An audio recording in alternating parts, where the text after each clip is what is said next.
તમને આવતી છીંકની ઝડપ 160 કિલોમીટર પ્રતિ કલાકની હોય છે. આવો જાણીએ છીંક પાછળનું વિજ્ઞાન. છીંક એ આપણા શરીરનો એક પ્રાકૃતિક સુરક્ષા સિસ્ટમ છે.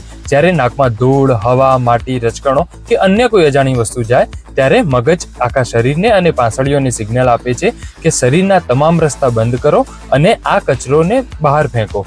એટલા માટે તરત આપણને છીંક આવે છે અને એકદમ ધક્કા સાથે હવાથી એ કચરો બહાર ફેંકાઈ જાય છે. આ ધક્કા સાથે આવતી હવાની ઝડપ 160 કિલોમીટર પ્રતિ કલાકની હોય છે અને દરેક છીંક સાથે 1 લાખથી વધુ સૂક્ષ્મ કણો હવામાં ઉડે છે. એટલે છીંક આવતી વખતે મોઢા આગળ કપડું કે હાથ જરૂરથી રાખવો જોઈએ.